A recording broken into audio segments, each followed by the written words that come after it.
Nasa ating linya ngayon, si Navotas Representative Toby Chanco. Kong Toby, magandang umaga, si Joel Siweng po ito. Good morning po. Yes, good morning Joel, good morning Weng. Opo, Yes, may statement kayo kahapon. Maraming nagsasabi, sa wakas meron nagdala sa pintuan ng Malacanang ditong issue ng flood control. Si Congressman Toby Chanco po yun. Ano bang ibig sabihin ninyo na sinabi ninyong dapat si Presidente patunayan yung kanyang kawalang alam dito po sa flood control scam?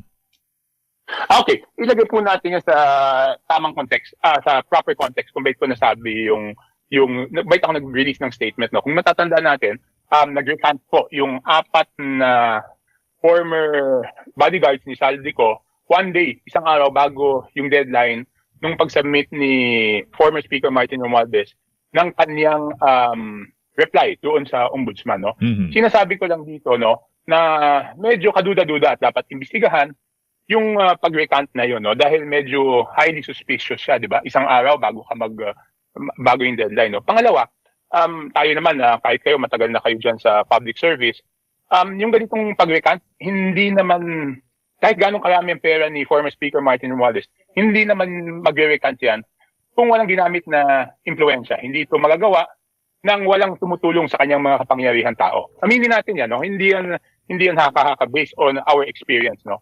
So ang sinasabi ko lang dito is sinimulan ni Presidente itong laban na to, dapat tapusin niya. Hindi po pwedeng simula lang. He has to see it until the end, no? At nakakapagtaka na walang nagsasalita sa executive branch, di ba?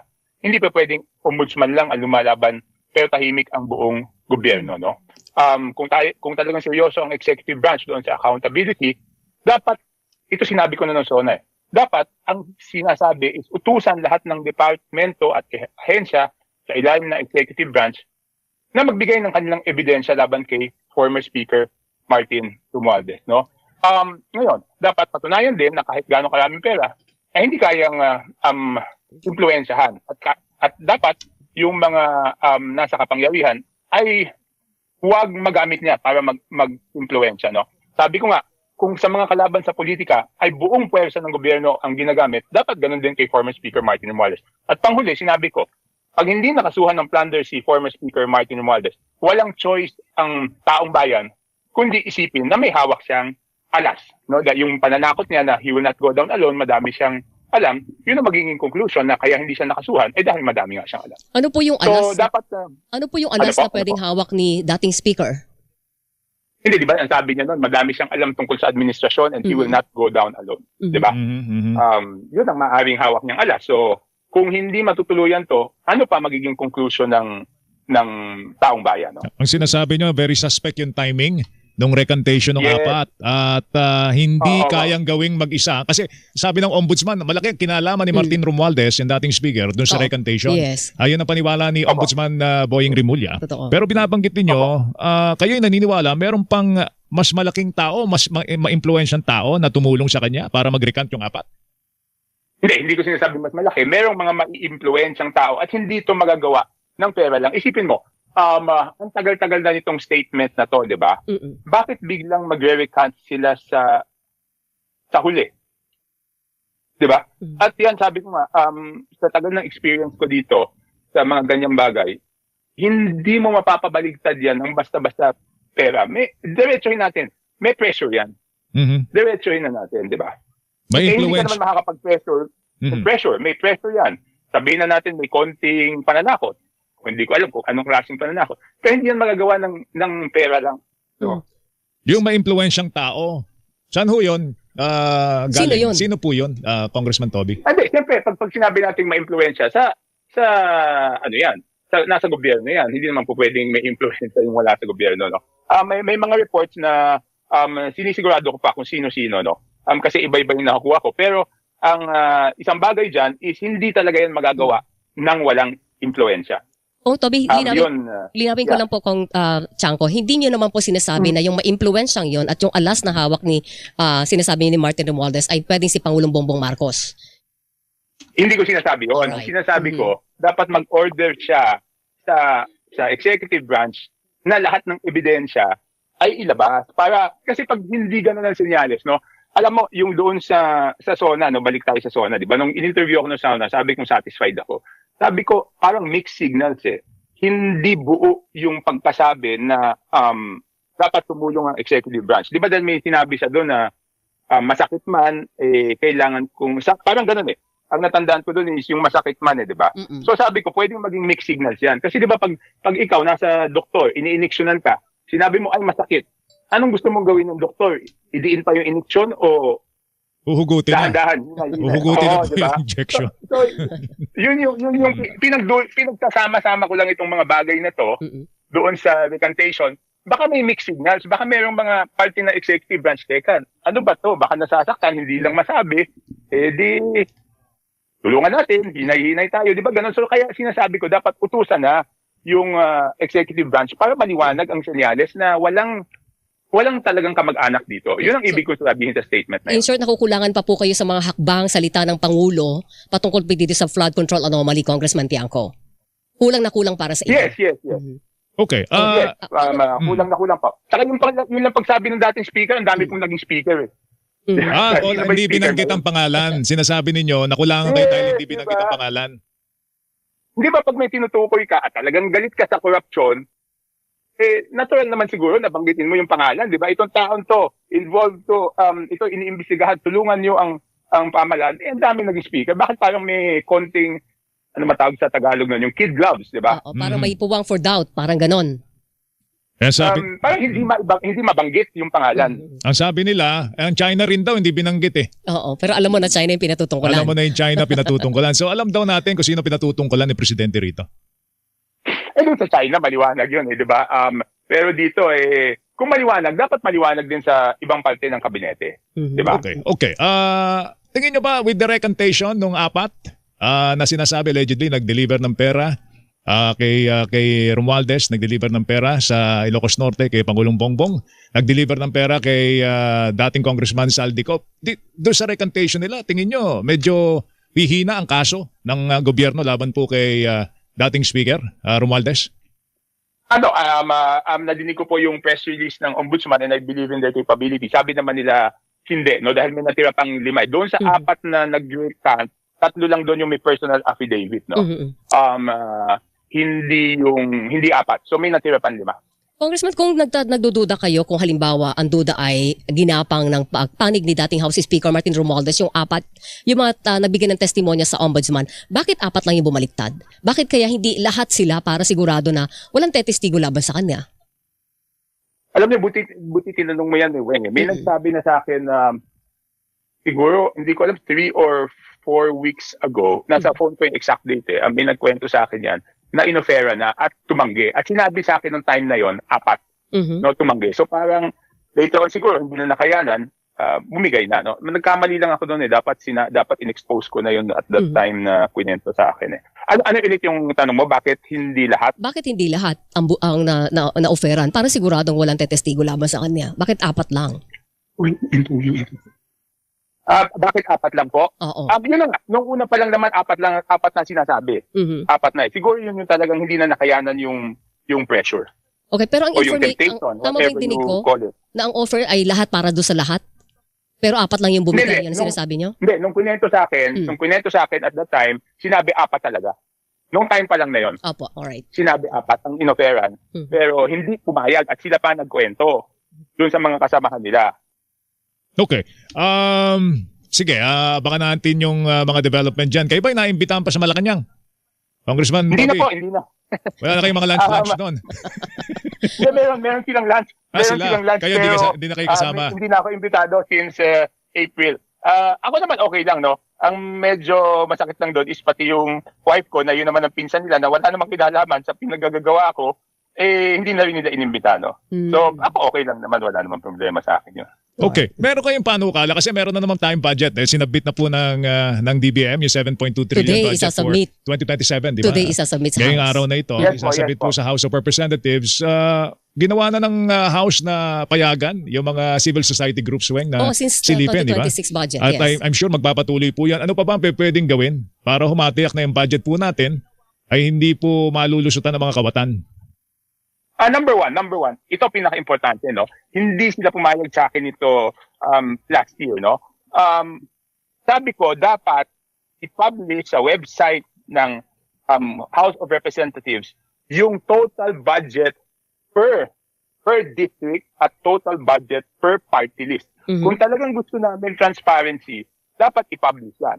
So, hindi nila ako pinagbigyan noong last time, no? So ngayon, mananawagan ulit ako na kung talagang seryoso about accountability, that is the first step towards accountability. I-publish lahat ng budget ng bawat distrito, kung magkano total at bawat party list, magkano total at saan napuntang distrito yung sa party list. Yun po ang number one step. Dapat dito pa lang sa NEP, ipakita na nila. Tapos, every step along the way, dahil magbabago pa yan, magkakaroon ng amendments, ipakita din nila hanggang mapunta yung HGAB, hanggang mapunta sa GAA. So yan ang first step towards transparency. Congressman, bakit ba dapat may allocation ang bawat distrito at bawat party list? Wala naman kayo dapat talaga nun because kung gano'n na masusunod, pork barrel yun. Hindi po. Wait. Ang ibig kong sabihin na allocation is whether I request it or not, may mapupunta sa distrito ko, di ba? Na project. Ibig sabihin, yun yung sinasabi kong yung lahat ng project sa distrito ko, total ng DPWH project sa distrito ko, dapat yon i-publish. No? Dapat yon i-publish. Hindi yun inserted project. Hindi yun inserted allocation. Hindi pa yun inserted allocation. Hindi po. Kasi di ba magsisimula po yan sa NEP? NEP, yes. Yung NEP. So, ibig sabihin yan ang proposal ng executive branch, di ba?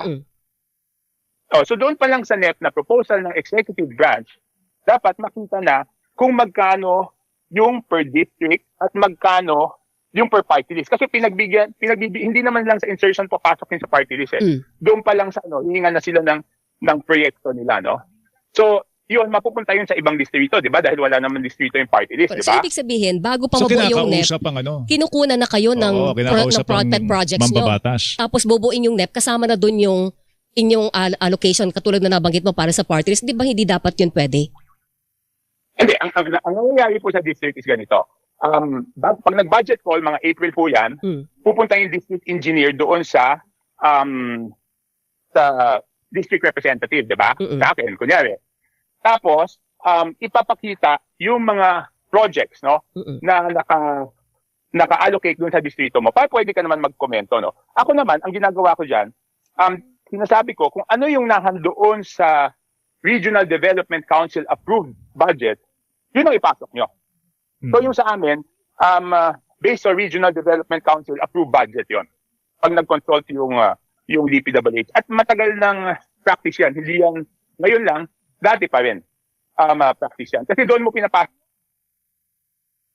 yung lahat ng mga kailangan ng distrito mo. At yung Regional Development Council, nagsisimula yan sa ibaba, sa barangay, tapos pupunta sa may civil service organizations din dyan, civil society organizations. So, ganun po talaga ang proseso ng budget. Di ba? Kaya nga po, sa House of Representatives lang pwede mag-emanate yung budget kasi po, ang assumption doon is yung mga tao ay represented by their congressman. Kaya, di ba, hindi po pwede magsimula sa Senado ang budget. Dapat po sa House of Representatives because the assumption there is they are represented by their congressmen. Kaya lang, doon nagkakaroon ng haggling di ba? Di ba yung ginawa ni Yusek Cabral dati na nag-text, di umano, kay Senator Soto. Sen, ano? Di ba sabi nga na ang dami na tumaas ang kilay doon, Congressman, dahil parang hindi naman tama yun na binubuo pa lang ang budget sa executive level, ay meron na agad project na nakaalat sa mga mambabatas. Okay, ganito yan. Kahit naman kasi hindi mag-alat ng project sa mambabatas o kahit hindi mag-alat doon sa distrito, in reality, yung House of Representatives has the authority, di ba, to amend the budget, di ba? So para may consultation na rin. Kasi ganun din ang mangyayari, hahaba lang yung proseso di ba? Ang importante dyan is kailangan ba nung distrito yung proyekto na yon o hindi. At ang makakapagpatunay na kailangan talaga yung proyekto na yon is kung dumaan po yan sa tamang proseso ng Regional Development Council. So kung meron na gano'n sa punto pa lang ng bago mabuo yung NEP, iba pa yung inserted appropriations pagdating halimbawa ng budget hearing, nagkaroon ng BICAM at nagkaroon ng amendments ang mga kongresista at senador. Hiwalay pa yon, Congressman. Yes. Hiwalay pa po yon dahil di ba magkakaroon ng hearing dyan, di ba po? Opo. Pag nagkaroon ng budget hearing dyan, ang mangyayari po dyan is makikita kung ano yung absorptive capacity ng bawat department, kung nagagawa ba nila yung mga kailangan gawin, at kung yung budget ay tugon doon sa pangangailangan ng ating mga kababayan, di ba? So, doon din babagsak yun eh. Ang question lang is, are you serving the interest ng mga kababayan mo o hindi, di ba? Kasi yun rin naman ang proseso ng pag-review ng budget eh. Dapat tugon siya doon sa pangangailangan ng ating mga kababayan. Kaya may participation din po yun yung House of Representatives, di ba?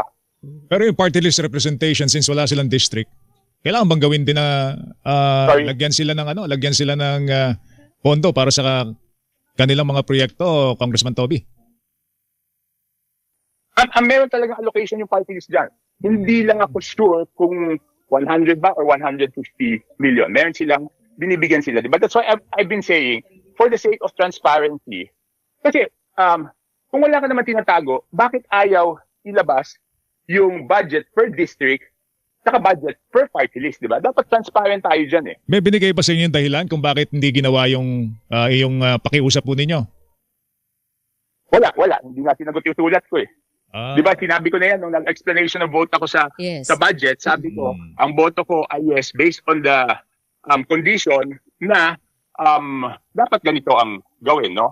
Dapat ibigay, no? At kaya pala ako I was very demanding about that is because may dalawang proyekto na pumasok sa nabotas na maliit lang naman, 3 million each, na hindi ako yung nag-request, hindi rin request ng district engineer, na hindi rin request ng DPWH NCR.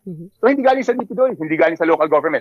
At dahil nga walang consultation, ito naman yung importante bakit may consultation, no?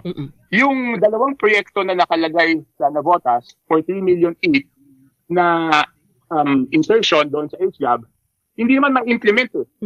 Kasi walang proyektong ganun eh. So hindi diba, siya... sayang yung 6 million doon. Hindi siya na-implement naman. Hindi kasi kung okay lang naman hindi ma-implement, kaysa na mapunta sa kamay ng magnanakaw, yung 6 na milyon, Kong Toby. Hindi na implement dahil nung tinatanong ko, pati yung barangay, kung saan itatayo yon, tinanong ko sila, may request ba kayo dito? Kasi baka yung barangay naman nag-request sa party list, o kung saan, sabi nila wala din eh. Tsaka wala talagang proyektong ganyan. So, ibig sabihin, di ba, kung sabihin mong 100 million yun o 200 million, di ba, 100 million yun o 200 million na dapat nailagay sa proyektong dapat magawa. Isa naman hindi. Ito ang tanong, kung halimbawa... ayaw nila eh. So this time talagang hihingin ko yan, no? Oo, alright. Na dapat talaga ipakita nila. Basta masigurado natin, Joel, Congressman Toby, na pag gano'n na hindi na ipatupad ang proyekto, sa National Treasury yung balik po o sa Bureau of Treasury ang balik ng pondo. Hindi yung walang proyekto, pero may pinutahang bulsa yung pondo. Hindi, sa National Treasury pupunta yung pondo. Agree tayo dyan, Weng, no? Pero di ba, ideally, ang budget dapat zero-sum yan. Di ba? Kung may 100 pisong budget, dapat yung 100 pisong yun na ibabalik 100% sa mga mamamayan in terms of projects or services, di ba? So kahit may piso kang hindi nagamit, sayang yun kasi dapat nabigay mo bilang proyekto yun o bilang serbisyo sa ating mga kababayan, di ba? Alright, sige.